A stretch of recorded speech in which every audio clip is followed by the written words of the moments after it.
uma reflexão muito importante, esse tema, que os desafios do seguidor, do discípulo de Jesus nos tempos atuais. Nós gostaríamos de iniciar a nossa reflexão retomando alguns aspectos que são fundamentais da doutrina espírita. Nós não podemos nos esquecer de que uma das partes do Livro dos Espíritos, que é a obra fundadora do Espiritismo, a obra básica por excelência, o alicerce da codificação kardeciana, é sobre as bases dessa obra, o Livro dos Espíritos, que foram construídas todas as demais, nós não podemos esquecer que o Livro dos Espíritos, dividido em 4 partes, uma delas são as leis morais. Portanto, a doutrina espírita propõe uma mudança na maneira como nós vivenciamos a religiosidade. A partir do Consolador prometido, a experiência cristã, a experiência de ser um discípulo de Jesus, ela sobe um degrau. Porque agora não basta o culto, não basta o ritual, não bastam as crenças.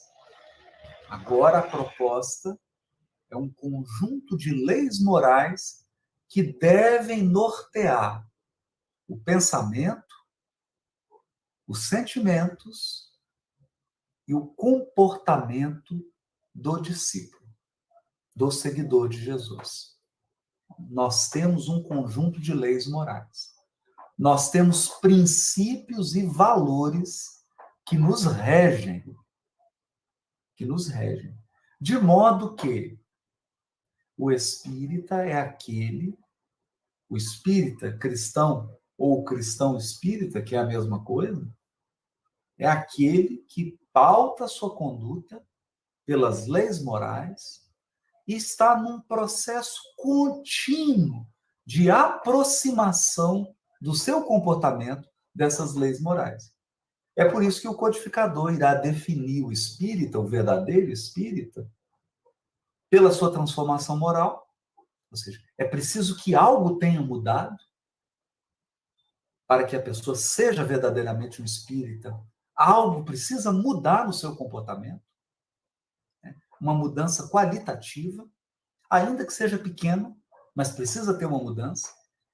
E ele precisa também demonstrar esforços, um trabalho árduo em domar suas inclinações más, no autoconhecimento e no autodomínio. Ele precisa ser senhor da sua conduta e não agir de modo impulsivo e não agir como ele agia no passado. Então, além disso, nós temos no próprio Livro dos Espíritos uma nova definição de caridade.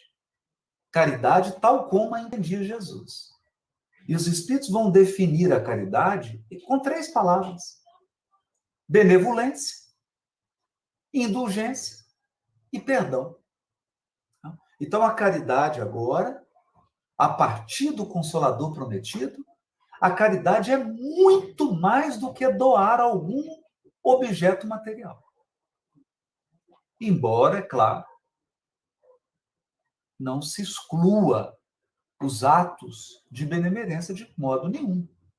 É óbvio que não vamos deixar de dar o alimento, de dar o agasalho, de dar um abrigo, de dar uma assistência. É claro, porque todo aquele que verdadeiramente ama o seu próximo, ele está sempre disponível para atender às necessidades do próximo. Se a necessidade do próximo é alimento, não faz sentido negar. Se a necessidade do próximo é um agasalho, é um abrigo, não faz sentido negar. Mas a caridade, na doutrina espírita, ela tem um sentido muito mais profundo e muito mais amplo do que simplesmente a transferência de recursos materiais. Ela envolve a bondade para com todos, a indulgência para com as imperfeições e o perdão das ofensas. Portanto, mais uma vez, a doutrina apontando para valores morais, para um conjunto de leis morais que devem nortear a nossa vida. E quando nós abrimos o Evangelho segundo o Espiritismo, há um capítulo especial, o capítulo chamado Sede Perfeitos. Então, mais uma vez, o codificador Allan Kardec nos chama a atenção para o compromisso que o espírita deve ter com a conduta, com a moral, com o comportamento. Com o comportamento. E nesse capítulo Sede Perfeitos, no item 1, Kardec explica a palavra perfeito, deixando muito claro que Jesus não queria dizer que nós vamos atingir o mesmo nível de Deus. O Todo-Poderoso, a inteligência suprema, só há uma. Deus é um. Ninguém vai se tornar igual a Deus.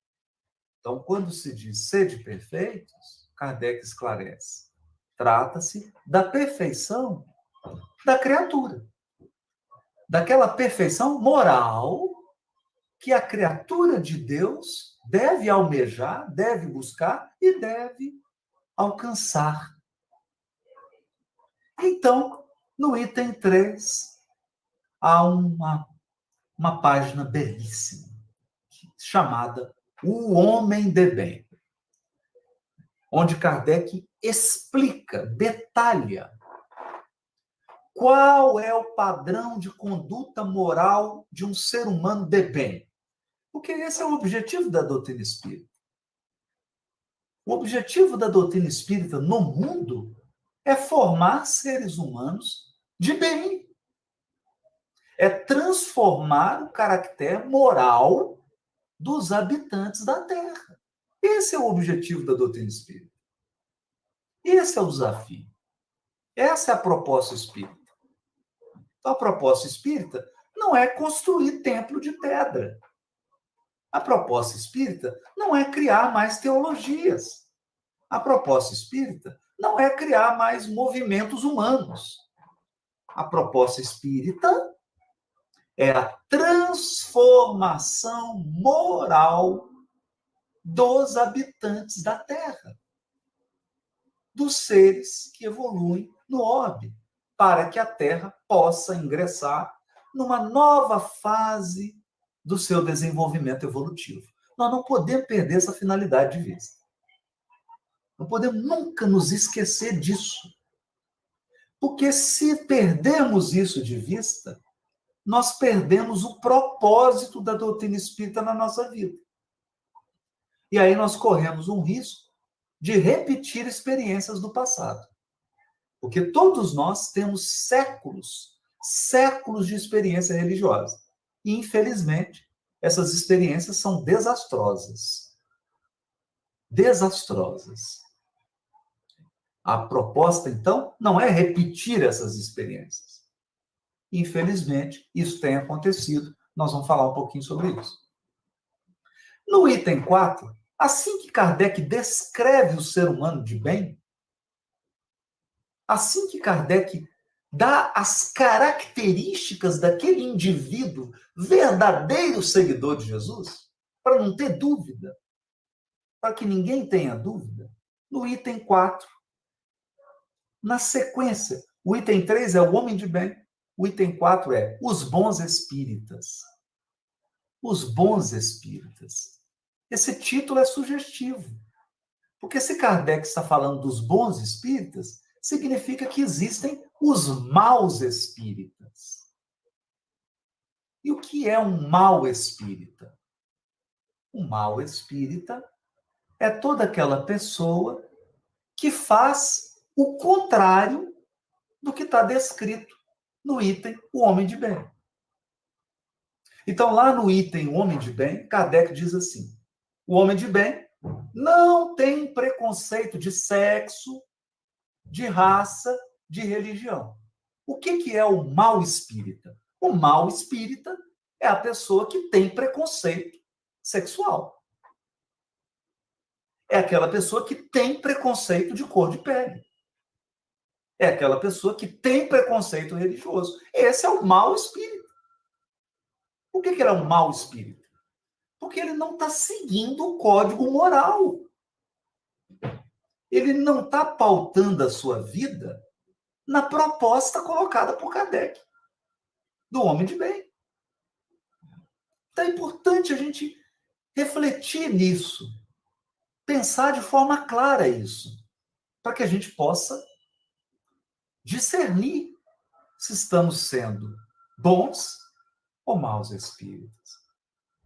E Kardec, ao definir o bom espírito, ele começa dizendo assim: bem compreendido,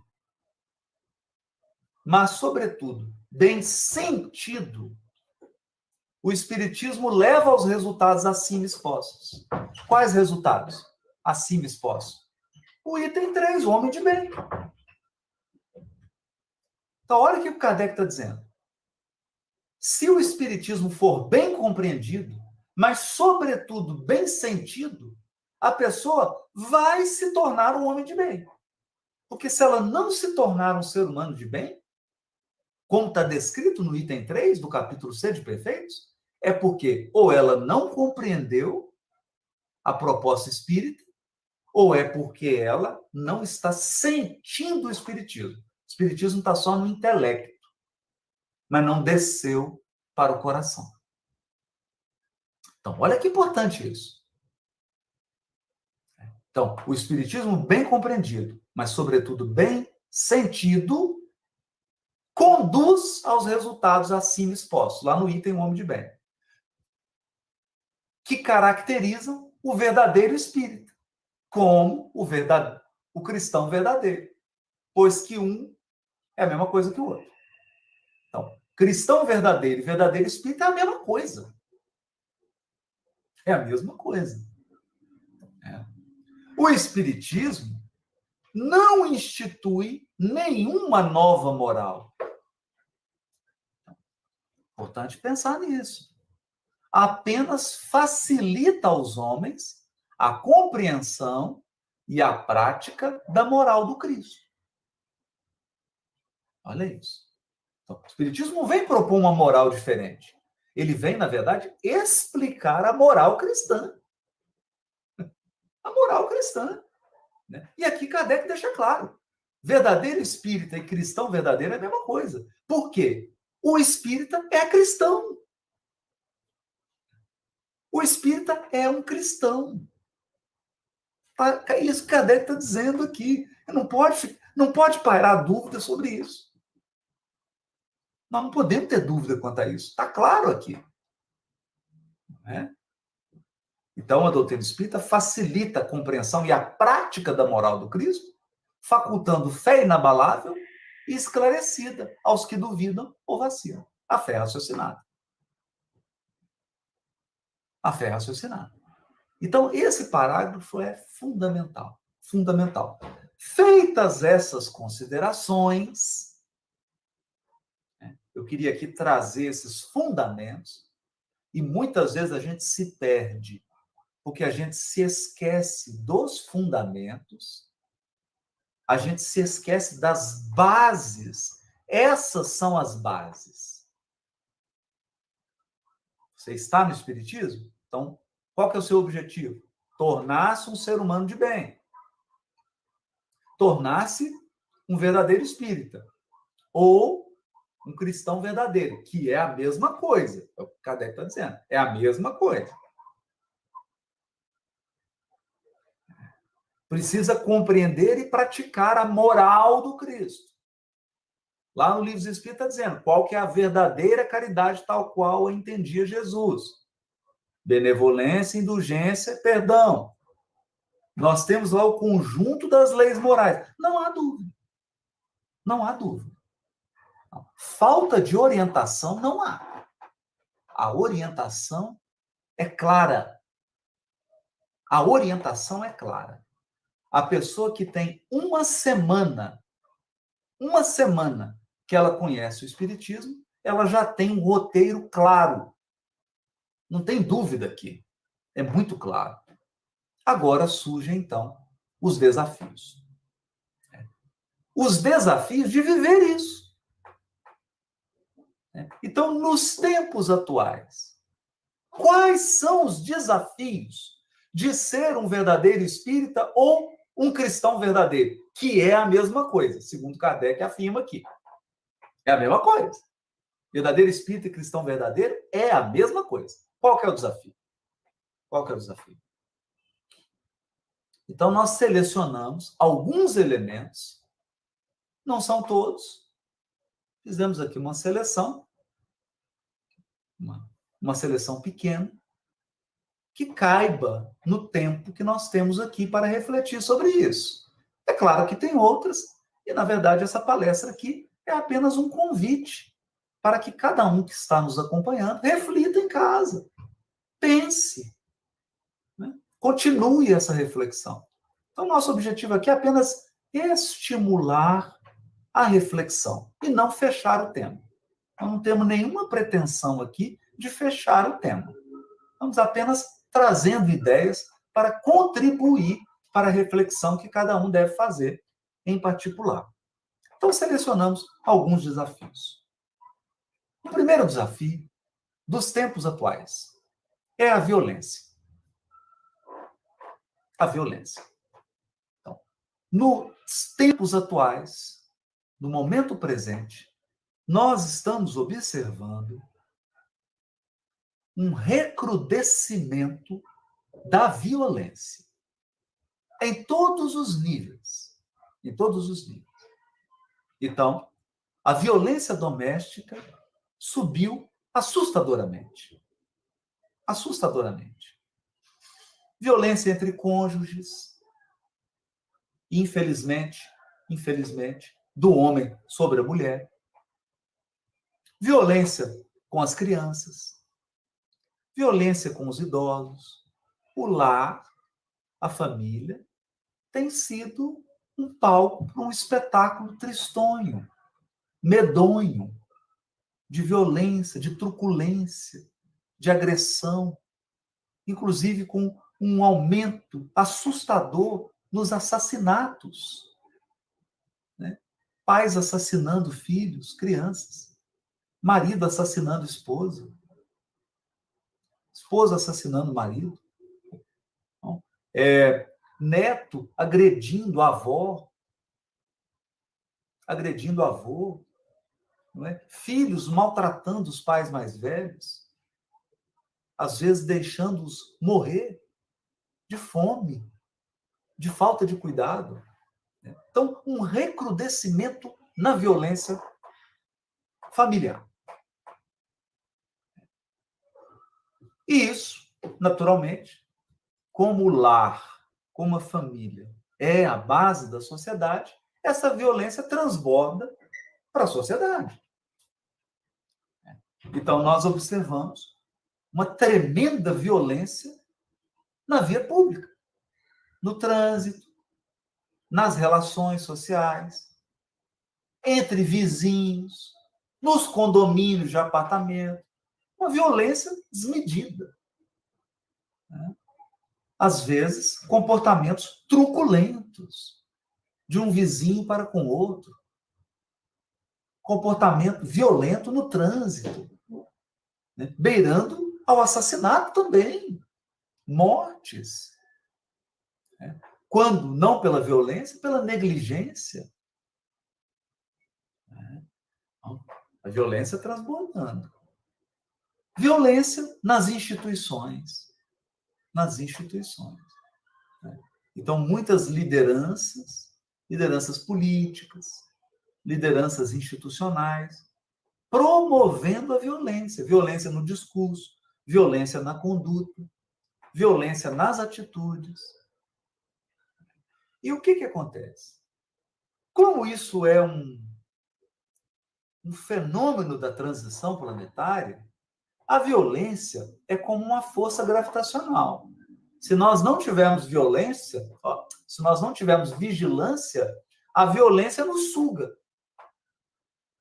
Se o espírito não tiver vigilante, ele é tragado, ele é puxado pela violência, e quando ele percebe, ele já está tendo comportamentos violentos na palavra, na conversação, nas atitudes, nas suas ações.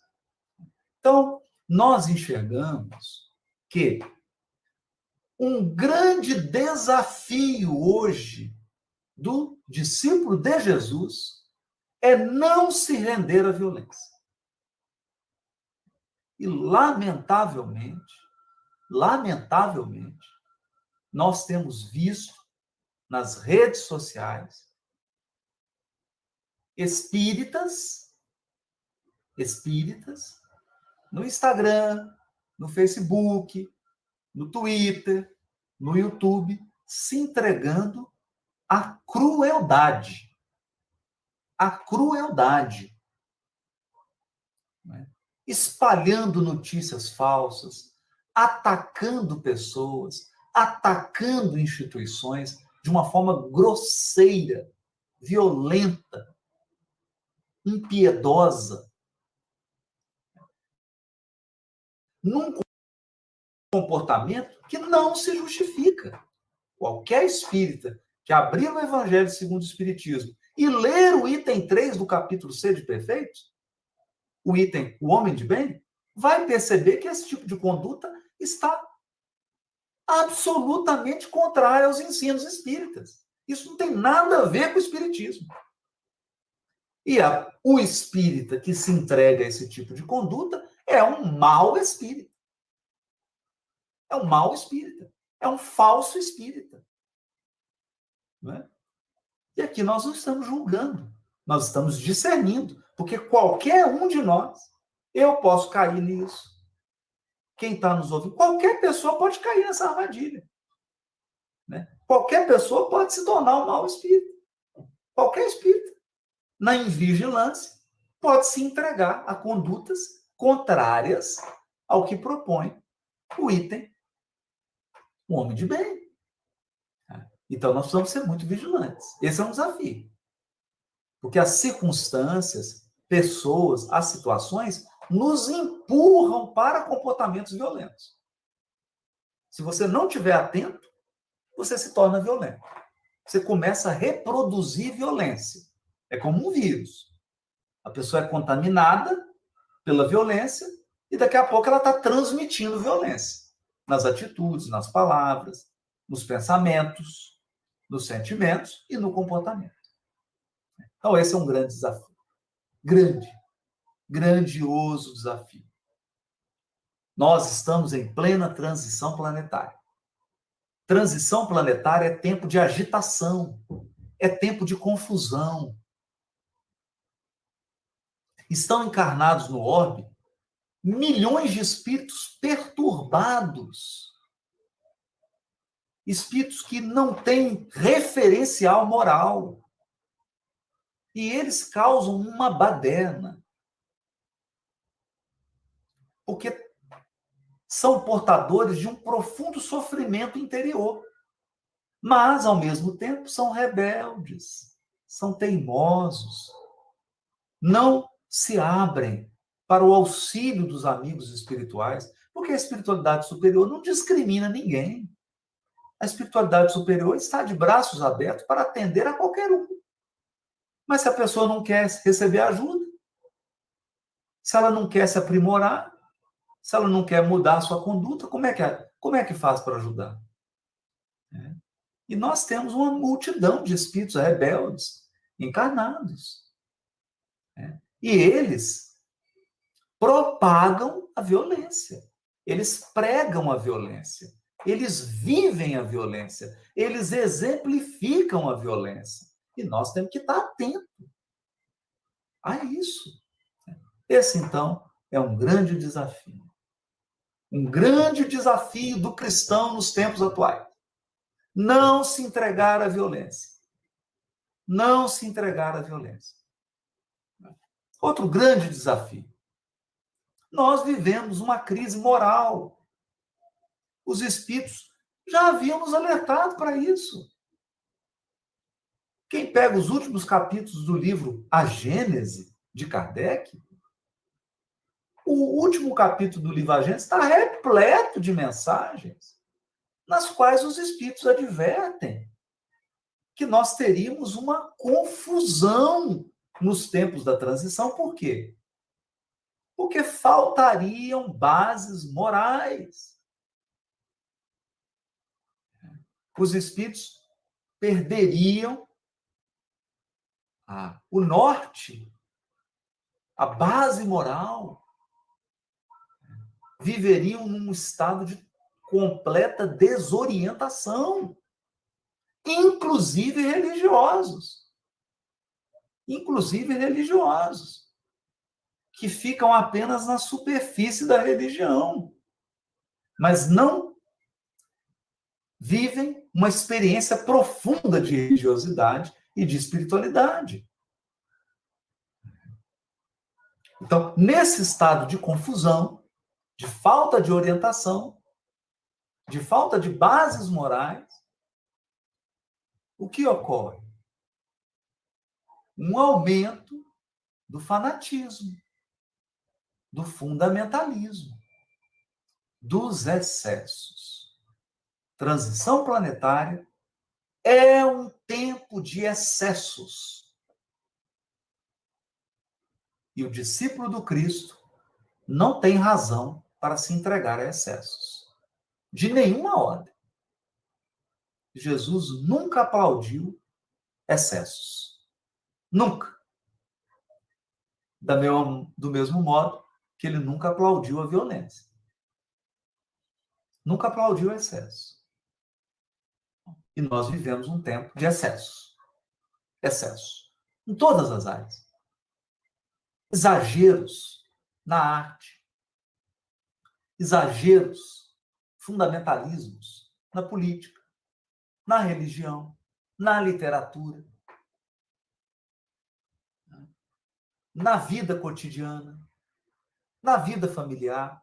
É o tempo dos excessos. O tempo do recrudescimento, da polarização.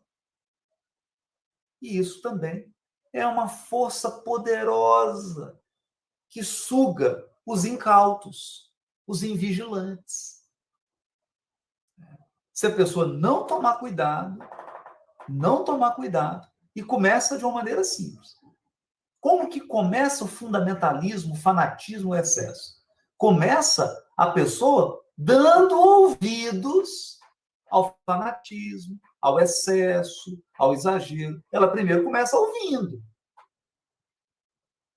dando ouvidos. O próximo passo, ela começa a aprovar isso. Começa a achar que isso é certo. O terceiro passo, ela começa a propagar isso, a difundir essas ideias e a difundir esse comportamento. E o último passo, ela começa a comprometer a sua encarnação em função do fundamentalismo, dos excessos. Então, um cuidado enorme com isso. Cuidado enorme com isso. Porque como nós estamos, repetimos, em plena transição planetária, os problemas da transição planetária são problemas graves. Porque os problemas do mundo hoje não são problemas de 10 anos. Os problemas que o mundo está vivendo hoje são problemas de 4.000 anos, de 5.000 anos. Não são problemas recentes. A humanidade foi se equivocando ao longo dos últimos 5.000 anos e agora chegou no ápice.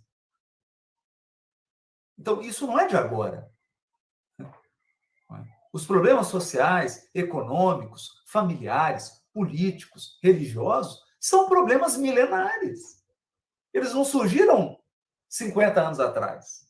Por isso que eles são de difícil solução. Então, não será no grito, no murro, na força, que nós vamos resolver problemas milenares. Problemas milenares exigem muito bom senso, muito discernimento, muita serenidade, muito cuidado, né? Fé raciocinada. Fé raciocinada. Então, não é à toa que a doutrina espírita traz no seu bojo a proposta da fé raciocinada. A fé raciocinada é a fé do discernimento. É a fé que rejeita qualquer excesso. Qualquer excesso. A doutrina espírita propõe o equilíbrio. Equilíbrio em tudo. Em tudo. Tudo precisa ter o equilíbrio. A moderação, a temperança. Isso é muito, muito, muito importante. Muito importante.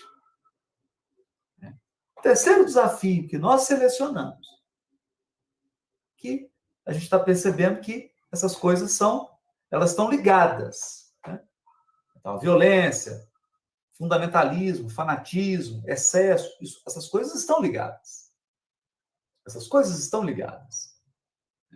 Um outro grande desafio dos tempos atuais é o sectarismo. Sectarismo. O que é isso?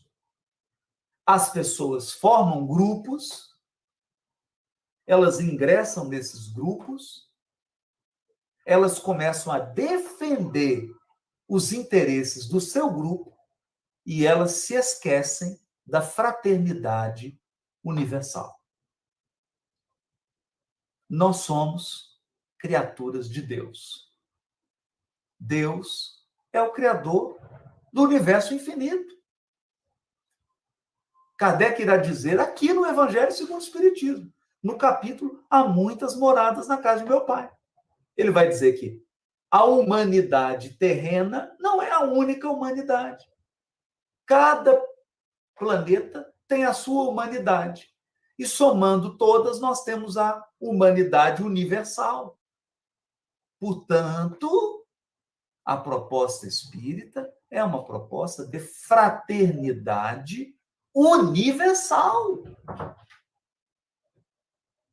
O espiritismo não tem qualquer parte com o sectarismo, com a separação, com a polarização. Isso não faz sentido.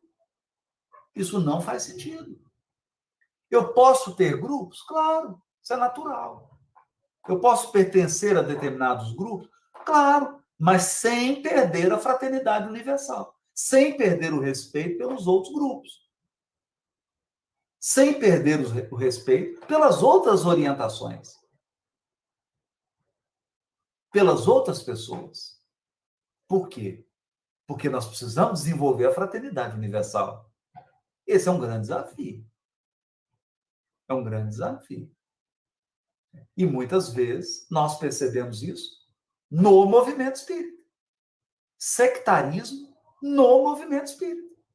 A ponto de, numa mesma cidade, um grupo espírita não conversar com o outro. Você tem rivalidade entre grupos espíritas de uma mesma cidade. Isso não faz sentido. Isso não faz sentido. Não faz o menor sentido. Ou rivalidade entre instituições espíritas. É claro, é natural que um determinado grupo tenha uma característica, tenha uma orientação, tenha um modo, uma prática espírita. Isso é natural. A diversidade é uma lei da natureza. É natural que isso ocorra. Mas, nesse momento, nós precisamos exercer, no momento em que nós nos deparamos com a diversidade, é uma ótima ocasião de exercer a fraternidade. Você vive o seu grupo, você apoia o seu grupo, mas respeita o grupo do outro. Acolhe o grupo do outro. Acolhe a experiência do outro. Isso é muito importante. Muito importante. Então, o sectarismo tem provocado desastres. Desastres. Por quê? Isso é muito comum. A pessoa... Vamos falar aqui da experiência espírita, porque não nos cabe falar dos outros. Então, vamos falar de nós mesmos, porque não nos cabe criticar ninguém. Então, não faz sentido alguém que abraçou a doutrina espírita como proposta de vida, alguém que deseja ser um cristão verdadeiro, o verdadeiro espírita, um espírita cristão, não faz sentido essa pessoa se entregar ao sectarismo. Não faz o menor sentido. Tem um desvio, tem uma contradição. Não tem como ser verdadeiro espírita e abrir mão da fraternidade, da caridade, da solidariedade, da indulgência, da benevolência, do perdão. Não tem como. Como é que faz isso? Impossível. Isso é muito importante. Muito importante. E, por fim, eu queria trazer um fato aqui que é muito importante. Muito, muito, muito importante.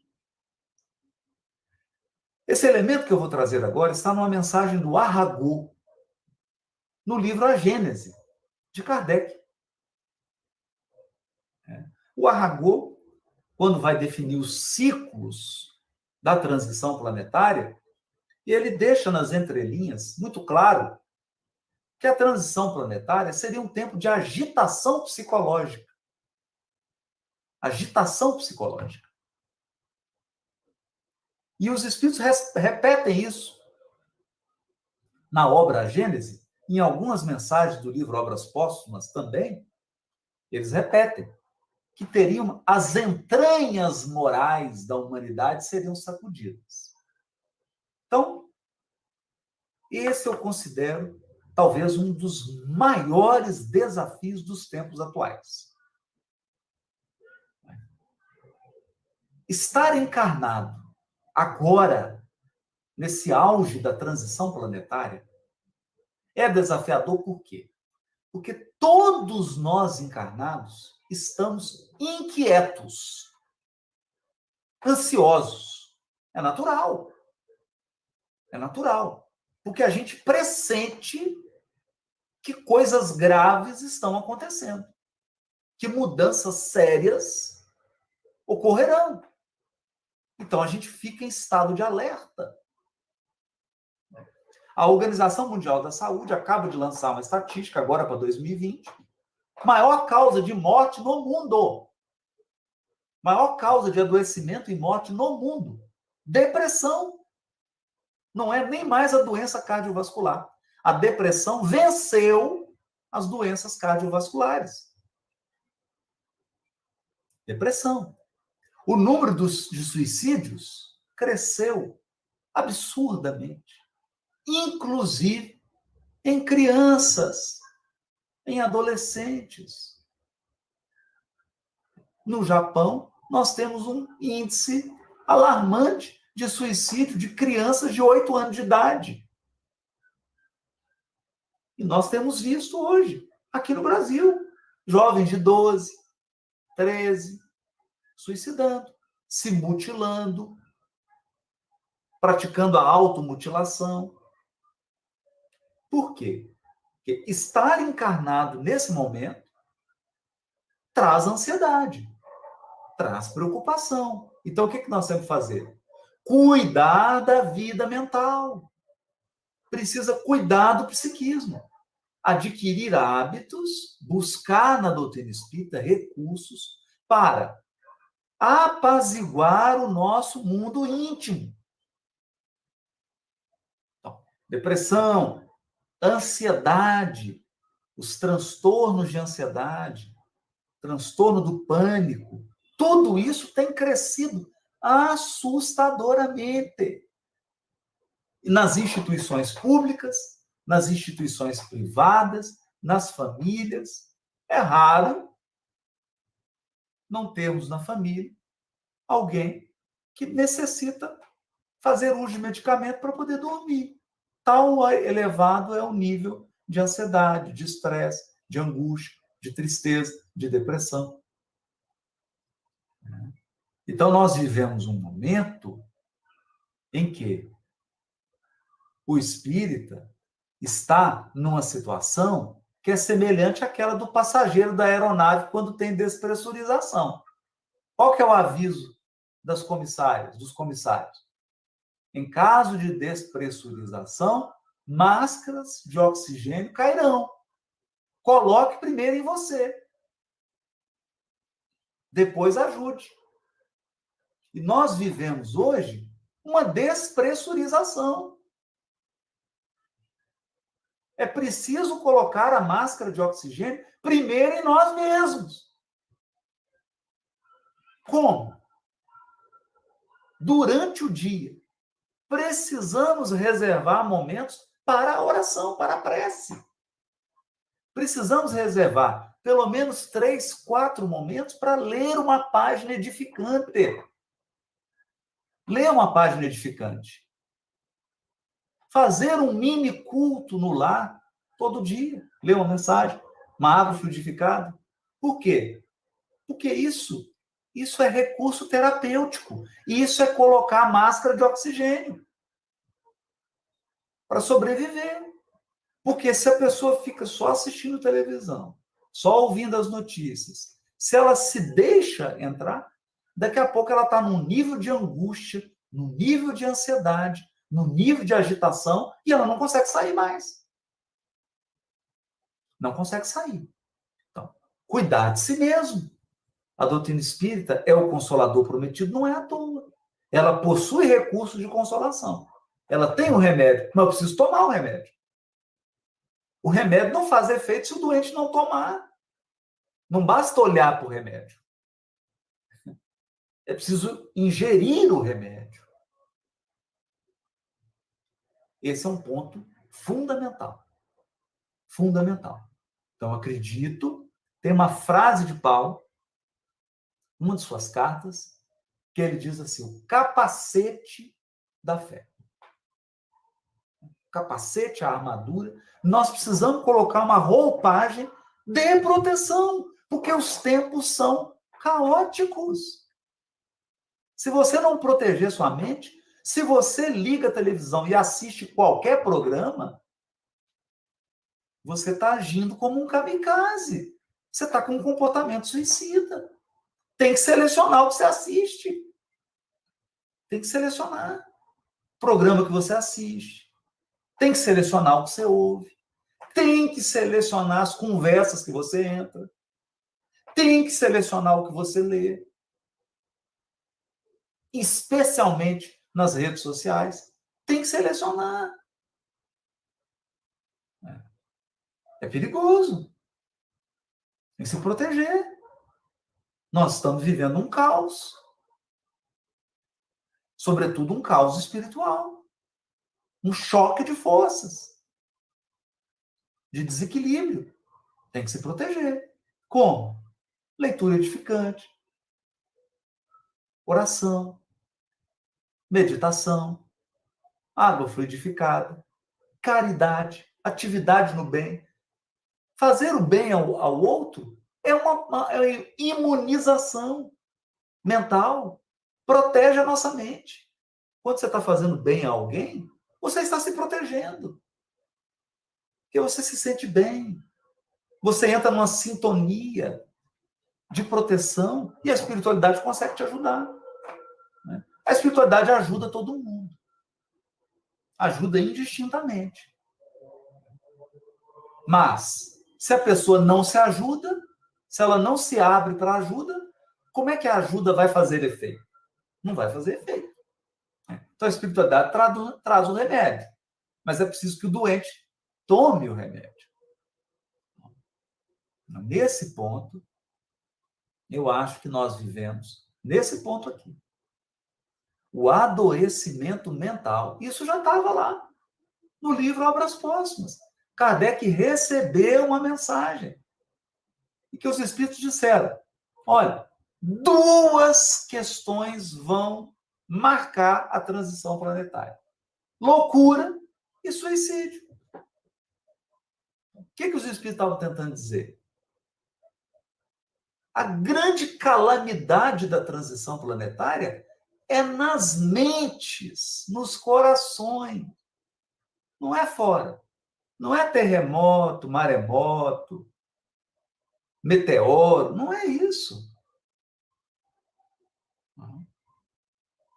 Os grandes abalos estão se dando nas mentes, nos corações.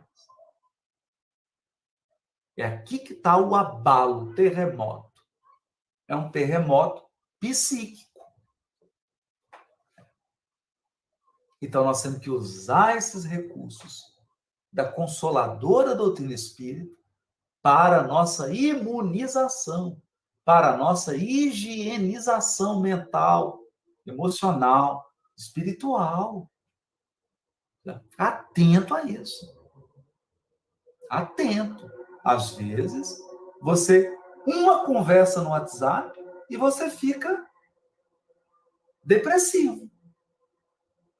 Às vezes, um programa que você assiste 5 minutos, você não fica bem. Então, tem que se proteger. Tem que tomar cuidado.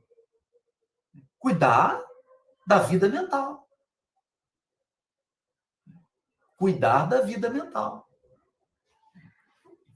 E aqui nós consideramos um grave problema. O Espiritismo é um banquete de luz.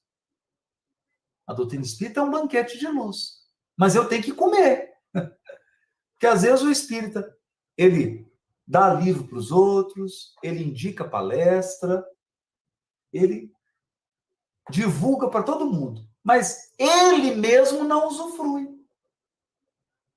Ele mesmo não usa para ele. Então, é alguém que está num banquete com anemia. Por quê? Porque não come. Está servindo o banquete, mas ele mesmo não se alimenta. Então, temos que tomar cuidado com isso. Nós temos, nesse banquete de luz, nós temos que nos alimentar também. Nós temos que nos alimentar, fortalecer nossos espíritos, nos preparar para o bom combate. O bom combate. O bom combate não é lutar com o outro. O bom combate é lutar com as nossas más inclinações, com as nossas imperfeições, com as nossas tendências do passado. E cuidar dessa onda mental. O planeta vive uma onda mental de angústia, de ansiedade. Não é? Tem mais pessoas adoecendo por depressão, por angústia, por estresse, por ansiedade, ou até mesmo pelo suicídio. É sério isso. Então, momento da fé. O momento da fé raciocinada. Da fé raciocinada. Nada que está ocorrendo está fora da pauta da providência divina. Nós temos que ser vigilantes. Nós temos que ser cuidadosos. Mas o mundo está na direção do Cristo. Precisamos aguardar. Aguardar. Nós vamos passar essa turbulência. Nós vamos sair dela. Mas é preciso preservar a integridade mental, emocional e espiritual. Esses, então, são os desafios que eu selecionei e trouxe para a nossa reflexão. É claro que isso aqui não esgota o tema, mas eu acho que já é um bom início, já dá uma boa base para que a gente possa refletir, pensar sobre essas questões. Eu desejo a todos um final de ano muito bom, de muita sintonia, de muita espiritualidade, de muita paz, de muita esperança e de muita fé para todos que nos acompanham.